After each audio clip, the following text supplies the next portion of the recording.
Welcome to the Sherry Sylvester Show. Today we are at the TPPF Texas Policy Summit, and I am honored to be joined by Chairman Lois Kolkhorst, Chair of the Senate Health and Human Resources Committee. Chairman Kolkhorst represents Senate District 18. She was first elected in 2014. She's been involved in healthcare her entire career in the legislature, guided Texas through COVID-19, is an expert on women's health, infant mortality, child protective services. You know it. She is one of the most productive leaders in our state and one of the most inspirational women leaders. She's a graduate of TCU, where she was an NCAA golfing champion. But I got to know, and we're going to talk over the next several months about many of the initiatives that Senator Kolkhorst has put forward. But today, I want to talk to her to look back on an initiative she sponsored in 2017 when she put forth the Women's Privacy Act to restrict bathrooms in Texas so that men had their own restrooms and women had their own restrooms. It was a radical idea. There was a lot of blowback. Welcome, Senator Kolkhorst. Thank you for having me, Sherry. It's great to be with you, and I loved working with you. Of course, during that time, you were working for the Lieutenant Governor, Dan Patrick, and we had many conversations over that session. It was very interesting. Looking back at where we are now, how does it look to you? Well, first, what happened when Senator Patrick asked you to work on this bill? Well, he was Governor Patrick then, and I remember it was in the summer, and we were having a discussion, and he asked me about the feeling of what was going on in Houston at the time. You know, that Houston was going through an issue where pastors had risen up against a city policy, and there was going to be a vote on whether men could go in women's bathrooms. And it really elevated the issue.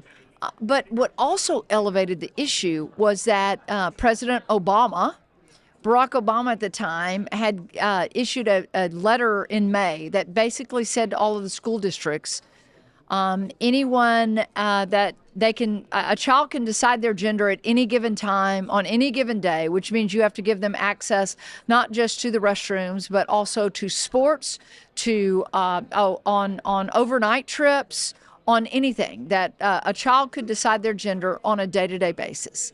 And that was, I think it was May 13th of that year in 2016. And then Lieutenant Governor asked me, would you be interested in clarifying this for Texans and for girls? And, I was a student athlete through college.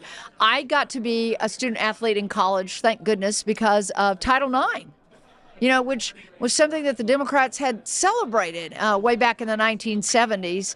And I saw this movement as an erosion of Title IX and women's rights. Uh-huh. Really. It was a step back is where we were. And now we've made a lot of progress in Texas, but students are still being asked in many states to define their gender. It's part of the platform of Black Lives Matter that you are born with no gender. It's arbitrarily assigned to you. Sometimes the left likes to, cry science, follow the science. Science is very clear on this. Right. It is absolutely clear. And I think, you can go to the Bible as well. Uh-huh. And God created male and female. So there shouldn't be any confusion about that. I think what we saw was so much in the media that the attacks that came on you and on the Lieutenant Governor, that somehow we were not accepting. That there was something in our position that we weren't accepting, that all these young people were suddenly changing their gender. There was a lot of confusion. I will say that we were the tip of the spear. We were a little ahead of our time, actually, in 2017 with Senate Bill 6. I remember people saying to me, this is a solution looking for a problem. This will never happen. And many of them did not understand that Obama, in his last months of being president, had issued that to our school districts, and the school districts were threatened with funds being withheld if they did not allow a child, again, identify whenever they want to go into the girls' bathroom on overnight trips, band trips, you name it, sports, whatever. Access to those dressing rooms. And when I, drilled back into it, most people didn't know that letter had been given to the school districts. And a lot of the school districts were like, oh no, that will never happen. We won't allow that. And what I would tell them during Senate Bill 6, when they would say, let us handle that problem. We know how to do this locally. I now have school board members that come to me and go, oh my gosh, I wish your bill would have passed how it was back then, because we're being destroyed. Our school district is being destroyed over this issue because there's no guidelines on it. And so we were the tip of the spear back then. Of course, in this first special session, when it failed and Governor Abbott came back and issued it on a special session, I added sports to that. And I told Governor Patrick that it is not just dressing rooms, and whether it's in the YMCA or dressing rooms in our school districts or public places, but also this is gonna enter into sports, and men are going to begin to erode women's sports and everything that the advances we saw under Title IX. And people didn't believe that. But, corporations got involved. Sherry, do you remember that? Right. And they were, blasting the lieutenant governor and I. It was funny that today in the lieutenant governor's speech, he brought up my name and brought up this issue and said, how we were very criticized during that time. But I coined a phrase that I choose daughters over dollars. And that drove the left absolutely crazy when I coined that. We should choose our daughters over dollars, and because of all the canceling and everybody was up in arms. But there were some in the LGBT community that came to me and said, this is the right thing. I mean, this is going too far. So it was interesting. It was a very split issue, but when you polled it, the people, when they understood the issue, they were like, oh yeah, I don't want a man in a girl's dressing room. I don't want a boy in my girl's dressing room. And I think maybe because you are an athlete or because you just had common sense, you could really see where this was going to go. Because back then, there was no Riley Gaines. I believe if you remember the Texas press during that session, they probably interviewed every trans kid in Texas. We had these very sympathetic profiles of these kids, and they were sympathetic because clearly these kids were in some tough spaces, and their parents were in some tough spaces. I have a lot to say about that. But we didn't have Riley Gaines. We didn't have Leah Thomas. They never talked to the other girls in the school who suddenly had a boy they'd been going to school with for years who was now in their bathroom. Right. How did they feel about that? They never talked about that change. No, it was one-sided reporting, for sure. Absolutely. And I know, Sherry, you're so good at media and media relations, and you used to give me pep talks. I was a journalism major back in the day from TCU, and I've never seen how one-sided the reporting was on that issue. I remember an op-ed piece in the Houston Chronicle that was just ridiculous. It was so one-sided. In fact, my opening remarks on Senate Bill 6 on the day that we debated that talked about that op-ed piece. And, women's rights are human rights is a human rights issue as well. And we worked really hard to, rephrase and reverse some of the misreporting out there, because it truly was. Ask what woman wants a man in their dressing room when they're undressing to get ready to go perform in a sport. I don't think that any woman would. And then you talk about Riley Gaines, and there's tons of high school athletes out there in some of these states that haven't passed the bills that we have to protect women's sports. The record book is literally being rewritten.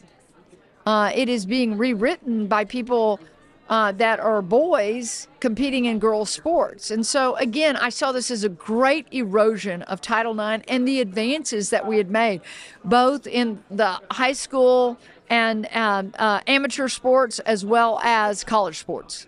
And when you saw that the one way to get through this message, because there was so much misinformation coming from the media, was to look at it through the lens of sports. I did. And it has been sports that has broken it down, I think, in a lot of ways.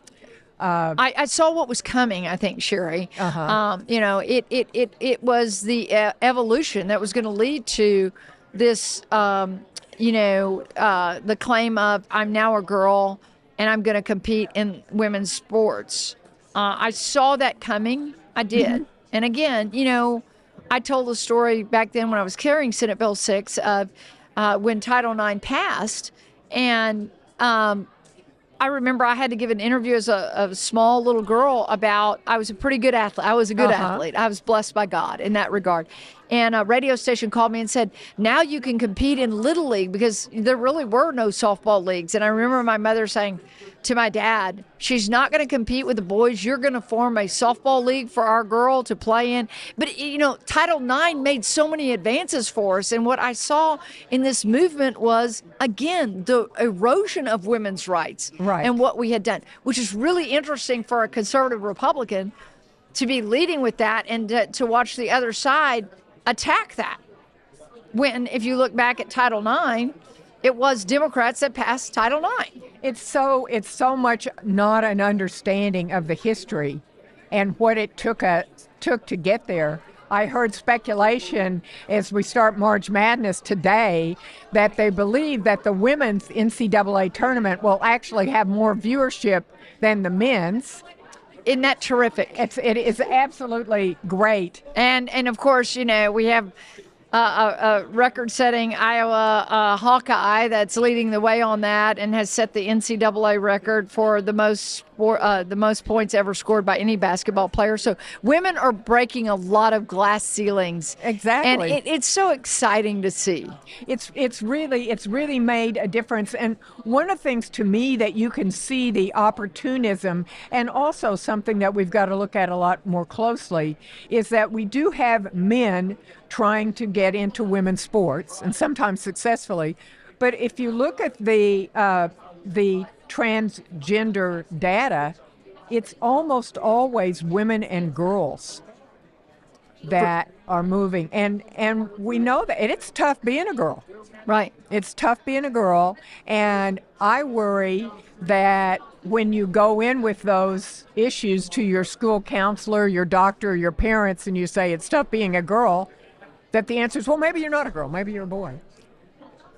I celebrate being a woman. I me really too. do. And we've had so many pioneer women that have broken glass ceilings and continue to break glass ceilings. And so to anyone that says it's tough being a girl, I always say, if it were easy, would it really be something that you treasured? Mm-hmm. And sometimes it is hard being a woman. But we've made too many advances for that to be the battle cry.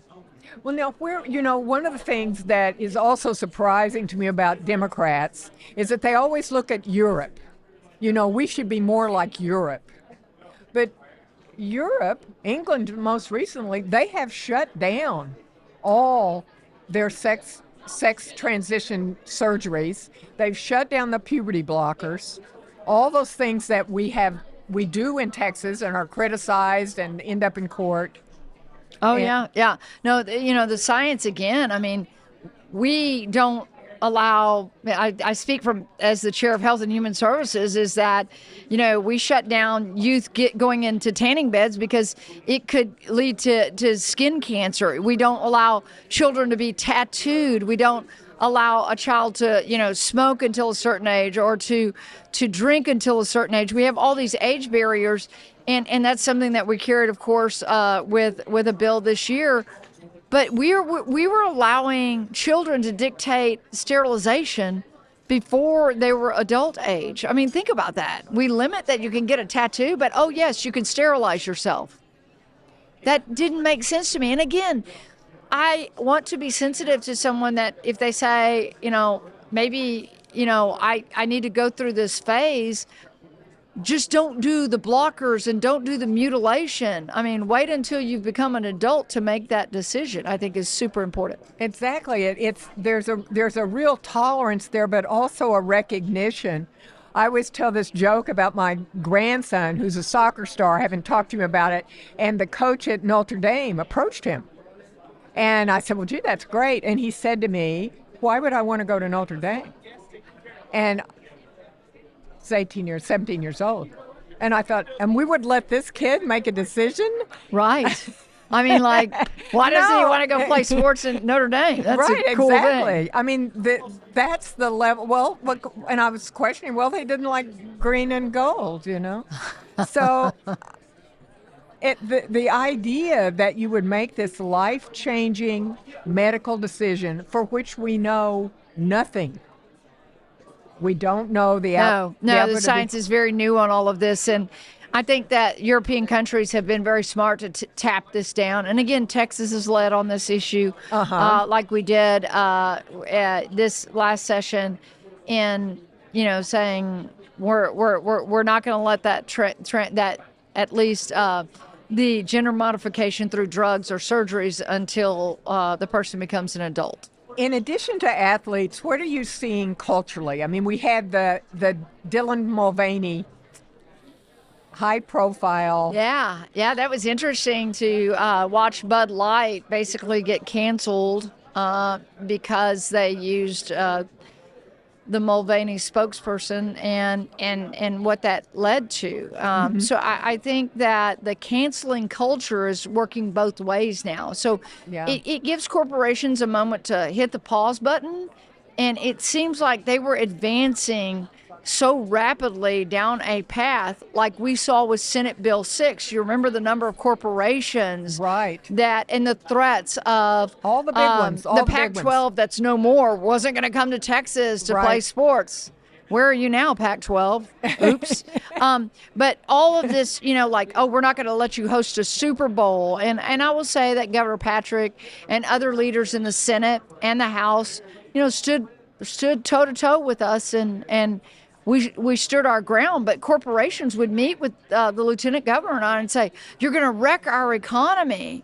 And I'm like, so again, I choose daughters over dollars. Right. And so I do think that the coin has flipped, and there's two sides to that coin now on people that believe in privacy, that maybe, go live your life, but don't invade my privacy, don't invade my rights. Let's not erase all the record books. What we've seen. I've seen some powerlifting evidence on the transgenders that have competed in powerlifting and women's sports, and it's changing everything, and that's not right. No. And biologically, we are made different. We are biologically different. And you can hear scientists talk about wingspans and bone structures, lung capacity when it comes to track and different sports like that. So I think that Senate Bill 6 and the Privacy Act back in 2017, North Carolina was going through a very similar bill. There were a couple of other states, but Texas, being the size that it was, brought it to the forefront. And I will say that God has no mistakes. There were times when I would say to God, why am I here? This is more than I really wanted to take on. And this was something of a faith journey, I think, for both the lieutenant governor and myself in different ways. At every turn, I felt affirmed by just different things that happened, literally different things that happened. I was at a rally. I was coming back to the Capitol. I was going up the East Steps, and a group of people came out, and they go, are you Lois Kolkhorst? And I go, oh, I am. And I thought they were just going to berate me. They go, we've been looking for you. Can we pray over you? It was a really spiritual goal, a spiritual journey for me, and it strengthened me as a lawmaker. The tolerant left is not so tolerant. No. You have to deal with death threats and different things that most people didn't know we were going through. It's not always fun to have detail follow you because you have a death threat against you because you believe that women's rights are human rights as well, that you're defending women in their most intimate moments whether that's in a bathroom, a dressing room, an overnight stay on a UIL trip, etc., sports, so forth. And so I'm proud of the stand that we took. And as it developed over the time, that bill failed, but it didn't. Because sometimes in your failures, you succeed. And truly, we came back and with HB 25, which protect UIL. And then we came back this last session with Senate Bill 15, which protects college athletes. So very pleased with what we did. And think about that progression from 2017 all the way to 2023. And that's a long time. 6 years, multiple special sessions and trying to get this over the goal line, no pun intended, but these were important things. And I think that history will prove that it was the right thing. We have people like J.K. Rowling, Martina Navratilova, that have come out and said, this is wrong. Strong women that are not usually, conservative Republicans that have said, I'm concerned about the erosion of women's sports and women's rights if this trend continues. And leaders like those and like you could see that. I had a piece of history that I didn't know when we were fighting the bathroom fight. And apparently when Phyllis Schlafly was in her heyday, she warned that they would take away our bathrooms. And when you think about it, and I had not, women could not go out until public restrooms were established. I did not know that. Well, think about it. Of course, you couldn't in Right. the Old West. Right. You couldn't go for a shopping spree or anything. Right. Until public restrooms were established. So that in itself was an act of freedom for women. For sure. And it was really an assault on one of our most basic, the right to privacy. And people it was so hard in 2017 to get that message across that we were fighting for freedom. You called it the women's rights issue of our time. I did, and I did coin that. This is the women's rights issue of our generation, and I still believe that. Again, the advances, think about it. It wasn't that long ago, 1920, that women finally gained the right to vote. Right. We celebrated the 100th anniversary of that in 2020. When I was carrying this bill, it hadn't even been 100 years that women had voted. So the advances that we had made were large. And what I saw, again, the invasion of our privacy in public spaces. And if you look back at Senate Bill 6, it was really only about public spaces. It said to private venues, restaurants, private businesses, you do what you want. Right. But in public venues, we're going to protect the privacy of women in their dressing rooms, in their most intimate settings, lest they be abused. And we're also going to protect women's sports. And businesses, you do what you want to do. Of course, Budweiser made a decision and they paid the price for that. And I think that they're, coming back in a different way now. So, everything evolves. I was so interested. I was telling someone at this conference that things just really sped up during a certain time. The wokeness and everything sped up and the movement sped up. But Phyllis saw it coming way back when. What my vision is I did see the erosion of Title IX, that, someone could gain a scholarship from a female athlete. And now you look at NIL, actually. So it's not just getting your college paid for, but it's also revenue. Yeah. And, a young man that is, 6'2", or what we saw with Riley Gaines and his competition entering into the swim world and again, beat her, tied with her. They gave it to him. And what that has done, and rewriting those record books and what we're seeing, Connecticut and some of their high school track. I follow that pretty closely. So Sure.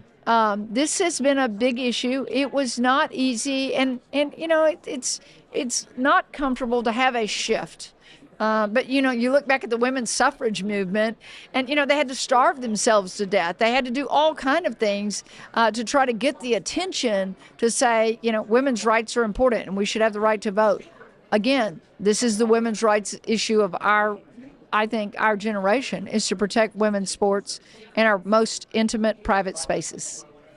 Yes, we fought for these. And we just got a couple of minutes left. Going forward, what are you watching for? Yeah. I think the national movement, I'd like to see the NCAA be a little stronger. As you remember, Governor Patrick and I were on the phone with the NCAA.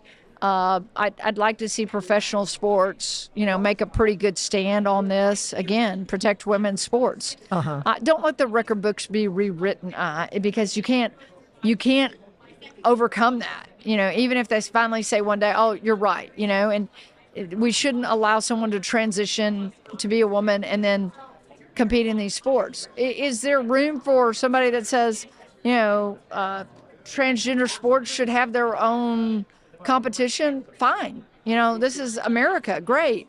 Create it. There may be, if there's a market for it, the product will present itself. But I think that the next step, we've done it in Texas, lead the nation in making these strides to protect women's sports. I choose my daughters over dollars. And I think that the public opinion is shifting in the right way. The women of Texas are so fortunate to have you as a leader, an athlete, a legislator, watching out for this very important issue.